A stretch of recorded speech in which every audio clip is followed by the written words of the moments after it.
वंदे पुरुषोत्तम। आज मैं श्री ठाकुर जी के भक्त हैं श्री ज्ञानेंद्र मोहन चौधरी, जिन्होंने श्री ठाकुर जी के जीवन के बारे में जो बताया है वो अपनी आवाज़ में मैं प्रस्तुत कर रहा हूँ। उन्होंने बोला है कि मैंने कुछ जीवनियाँ लिखी हैं, मुझे प्रशंसा मिली है या नहीं यह मैं कहना नहीं चाहता। जो आलोचना निंदा मुझे मिली है वह यह है कि मेरी लिखी जीवनियाँ मुख्यतः प्रशंसामूलक केवल अच्छाइयों पर केंद्रित होती हैं। मैंने जितने लोगों की जीवनियाँ लिखी हैं, क्या वे सभी केवल अच्छे और निर्दोष थे? क्या उनके चरित्र के किसी भी पक्ष में मुझे निंदा योग्य कुछ नहीं दिखा? इस प्रश्न का क्या उत्तर हो सकता है? मैं केवल इतना कह सकता हूँ कि बिना निंदा किए जीवनी लिखी जा सके तो ही इस कार्य का उद्देश्य सिद्ध होता है। जीवनी लिखने का मुख्य उद्देश्य निश्चित रूप से लोगों के सामने, समाज के सामने एक आदर्श जीवन शैली का संभावित वास्तविक रूप प्रस्तुत करना है। तथापि इसके लिए सत्य को झुठलाया नहीं जा सकता। सत्य को छिपाकर उद्देश्य चाहे कितना भी महान क्यों न हो, उसे सिद्ध करने की कोशिश केवल एक व्यर्थ प्रयास है, अर्थात मेरे आलोचक मित्र ही सही हैं। मेरी जीवनी लेखन जितना शुद्ध रूप से प्रशंसामूलक है, वैसा न होकर प्रशंसा और आलोचना के बीच एक संतुलन, बैलेंस स्ट्राइक बनाकर उसके आधार पर होना चाहिए। किंतु इस आधार पर चाहे मैं जितने भी लोगों की जीवनी लिखूं, क्या श्री ठाकुर की जीवनी या उनके बारे में कुछ भी ऐसा लिखा जा सकता है? महात्मा गांधी, श्री अरविंदो जैसे जिन महापुरुषों की जीवनियाँ मैंने लिखी हैं, शायद इच्छा करने पर उनके चरित्र का एक विशुद्ध मानवीय पक्ष, ह्यूमन साइड मेरी नज़र में आ सकता था, जिसे आधार बनाकर मैं एक संतुलित जीवनी लिख सकता था। किंतु इष्ट आराध्य के चरित्र के संबंध में क्या ऐसा कोई मानवीय पक्ष सोचना मेरे या किसी के लिए भी उचित है? इस प्रश्न का कोई समाधान मैं आज तक नहीं कर पाया हूँ। शायद इसीलिए विशेष रूप से अन्य बहुत से लोगों की जीवनी लिखने के बावजूद मैंने श्री ठाकुर जी की जीवनी लिखने के बारे में बहुत अधिक नहीं सोचा है। कभी कभी मैंने सोचा है कि अन्य 5 लोगों के बारे में जैसा सामान्यतः लिखा जाता है, वैसा न करके इष्ट चरणों में जो स्तुति मनुष्य को करनी चाहिए, उसी मार्ग का अनुसरण करते हुए श्री ठाकुर के बारे में कुछ लिखूं। लेकिन मैं अच्छी तरह जानता हूं कि इसे ठीक ठीक करने के लिए आध्यात्मिक साधना के जिस स्तर तक मुझे पहुंचना चाहिए, मैं उससे बहुत पीछे हूँ। मुख्य रूप से यही सब सोचकर मैंने तय किया था कि उनके बारे में बहुत जल्द मुझे कुछ भी लिखने की जिम्मेदारी नहीं लेनी चाहिए, लेकिन वह शाश्वत सत्य कि मैन प्रपोजेज गॉड डिस्पोजेज, इंसान सोचता कुछ है, खुदा करता कुछ और है, आज भी सच है। जैसे मेरे इसी मामले में मेरे तय करने से क्या होगा, श्रद्धेय केष्टोदा के आदेश से मुझे इस बार श्री ठाकुर के बारे में कुछ लिखना ही होगा। मैंने सोचा, क्या यह केष्टोदा का आदेश है या मेरा अवसर, जिसे मैं असंभव मानकर छोड़ चुका था, वह संभव होता दिख रहा है। केष्टोदा का आदेश अत्यंत पालनीय है। इसी बहाने मैं श्री ठाकुर के बारे में 2-4 शब्द लिखने का साहस जुटा पा रहा हूँ। लेकिन पाठक देखेंगे कि मैंने सत्य का अनुरागी हूँ। शब्दों की जो संख्या मैंने तय की है, मैं उससे आगे नहीं बढ़ूँगा।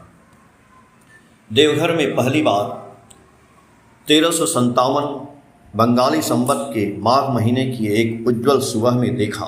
शायद उसी दिन श्री श्री सरस्वती पूजा थी। मेरे जीवन के एक महान शुभ दिन का शुभ क्षण था। उस दिन मेरे पुत्र श्रीमान प्रज्ञानंद का अन्नप्राशन भी था। श्री ठाकुर का ही प्रसाद ग्रहण करके उनके ही चरणों के पास बैठकर होना था। मन बहुत खुश था।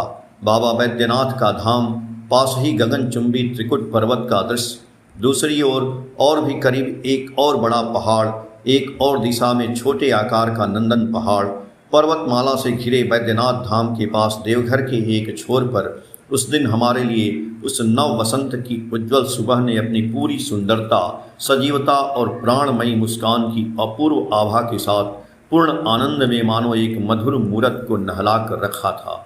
उस जीवन में उस चिर प्रतीक्षित मूरत के पहले दर्शन हुए। श्री ठाकुर बड़ाल बंगले के तंबू के भीतर तख्तपोश पर एक सफ़ेद बिस्तर पर विराजमान थे। अपने उसी चिर परिचित अंदाज में पुत्र, कन्याओं और पत्नी सहित मैं उनके समीप उपस्थित हुआ और उन्हें साष्टांग प्रणाम किया। यह शुभ दिन, यह क्षण मेरे जीवन की तालिका में हमेशा के लिए अंकित हो गया।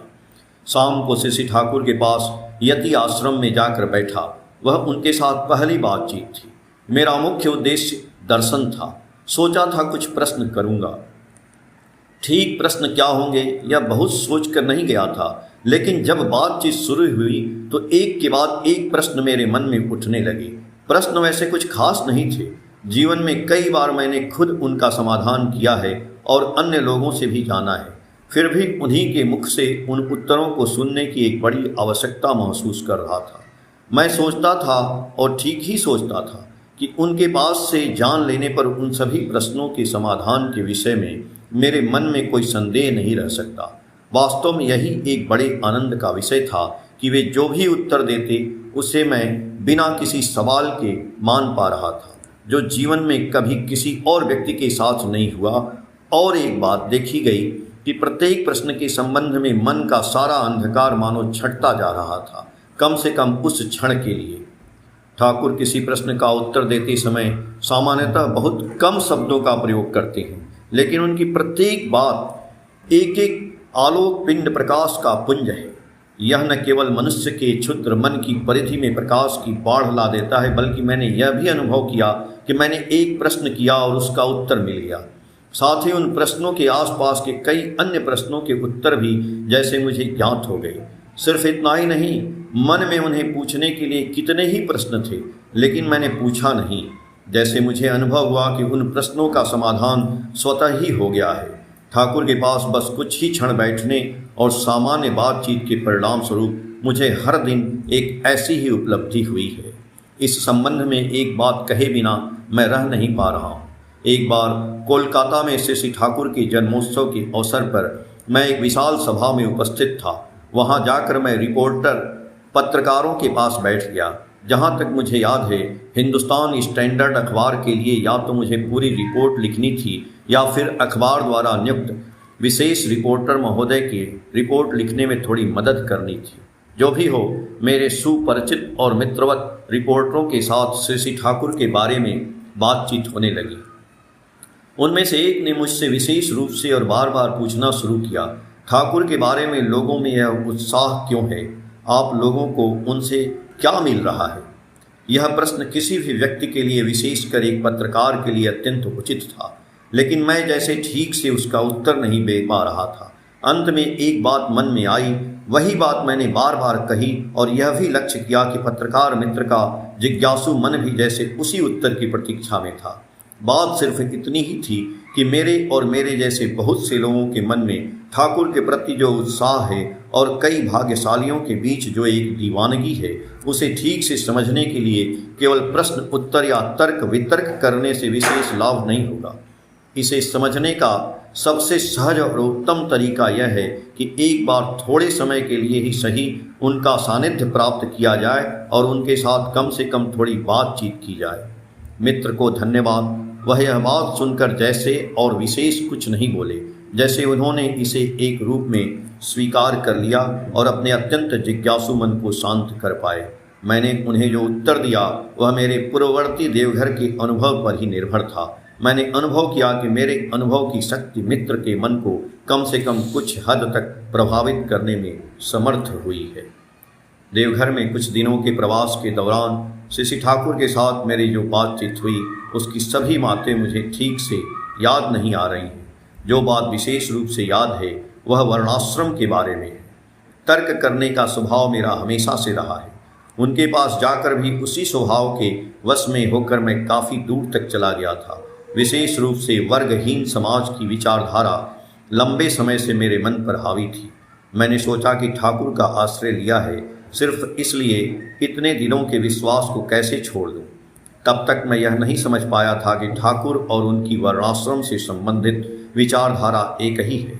तब मुझे यह भी समझ नहीं आया था कि वर्णाश्रम के विरुद्ध प्रचलित तथा कथित समाजवादी या साम्यवादी तर्कों को काटने वाली कोई बात सोची जा सकती है। खैर, इस विषय पर चर्चा चलती रही। उनकी बातें सुनकर मुझे लगा कि अब मेरा बचाव नहीं है। उनकी बातों का प्रभाव धीरे धीरे अप्रतिरोध होता जा रहा था। फिर भी मैं अपनी पुरानी धारणाओं या संस्कारों को पकड़े रखना चाहता था। अंततः उस दिन के लिए मैं एक तरह से चुप हो गया। चर्चा समाप्त होने के बाद श्री ठाकुर से विदा लेकर मैं तंबू से बाहर आ गया, यही सोचते सोचते कि क्या मैंने वर्णाश्रम को स्वीकार कर लिया है। मुझे कुछ भी ठीक से समझ नहीं आ रहा था।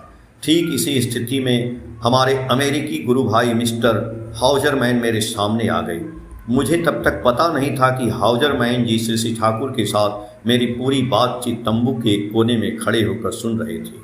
हाउजरमैन ने मुझसे स्नेहपूर्वक पूछा, क्या तुम वर्णाश्रम के संबंध में ठाकुर के कथन से संतुष्ट हो? मैंने हाँ और ना के बीच में कुछ कहा। जहाँ तक मुझे याद है मैंने कहा था, ठाकुर के मुख से निकली वाणी निश्चित रूप से सत्य है, बस मुझे उसे ठीक से समझना होगा। I have ate to understand it. हाउजरमैन से विदा लेने के कुछ देर बाद मैं सोचने लगा कि सुदूर अमेरिकी देश के इस व्यवसायी युवक के भीतर भारतीय आर्य संस्कृति के इस गूढ़ तत्व के प्रति इतना गहरा अनुराग कैसे जगा। खैर, मैं पूरी रात इस विषय पर सोचता रहा। अगली सुबह फिर बड़े बंगले के तंबू में चर्चा शुरू हुई। विभिन्न विषयों के बाद फिर से वर्णाश्रम का प्रसंग उठा। मैंने गौर किया कि श्री ठाकुर पिछली बार की तुलना में अधिक उत्साह के साथ मुझे वर्णाश्रम धर्म समझाना चाहते हैं। मैंने भी सोचा कि वर्णाश्रम के विरुद्ध मुझे जो कुछ भी कहना है वह आखिरी बार उनके सामने निवेदन करके अपने मन का अंधेरा दूर कर लेना चाहिए। मैंने सब कुछ सुना, सब कुछ समझा भी, फिर भी जैसे कुछ कहना चाहता था। इसी स्थिति में श्री ठाकुर ने एक साथ मुझसे कहा, अब उस पर और कलम मत चलाओ और बहस मत करो। तब मेरे मन के भीतर से किसी ने कहा, वर्णाश्रम को मैंने स्वीकार कर लिया है, इस विषय पर अब और चर्चा की आवश्यकता नहीं है। उसके बाद मैंने इस विषय पर कितनी ही बार सोचा। मनुष्य के अस्तित्व की पूर्णता और जीवन की परम सार्थकता के लिए उसकी विशिष्टता की जो आवश्यकता है, उसके विरुद्ध कोई भी तर्क फिर कभी मेरे मन में नहीं टिक सका। मैं जितना सोचता हूँ उतना ही समझता हूँ कि विशिष्टता के आधार के बिना मानव सत्ता या मानव जीवन का कोई अर्थ नहीं हो सकता और न ही वह आनंददायक हो सकता है। मेरा अब यह विश्वास है कि वर्णाश्रम के आधार पर दुनिया भर में जो नया राजकीय और सामाजिक जीवन विकसित होना संभव है, उसी मार्ग में वर्तमान समय की कई आंदोलित राजनीतिक और सामाजिक समस्याओं का एकमात्र समाधान निहित है। जब भी मैं यह सोचता हूँ तो यह सोचे बिना कैसे रह सकता हूँ कि एक प्रकार से श्री ठाकुर एक विशाल क्रांतिकारी नेता हैं और उनके द्वारा प्रतिष्ठित सत्संग। यह वाक्य यहाँ समाप्त होता है। जय गुरु। मैंने सोचा था कि श्री ठाकुर के संबंध में लेख यहीं समाप्त कर दूंगा, लेकिन एक और बात कहे बिना नहीं रह पाया। उनकी एक आदत अपनी वाणियों वचनों को छंदों के रूप में देने की है। उनकी असंख्य वाणियाँ हैं, इसी तरह के अनगिनत छंदों में लिपिबद्ध है। इनका एक हिस्सा अनुश्रुति नामक पुस्तक के रूप में प्रकाशित हुआ है। इन छंदों की एक विशेषता अत्यंत स्पष्ट है। इनकी भाषा और इनका छंद मानो अपूर्व है। इसमें कई ऐसे शब्द हैं जिन्हें स्वयं श्री ठाकुर ने गढ़ा है। छंद और भाषा के अलावा इनके बारे में एक और बड़ी बात यह है कि ये मनुष्यों की जीवन यात्रा और निर्वाह की अत्यंत वास्तविक समस्याओं को लेकर रचित है।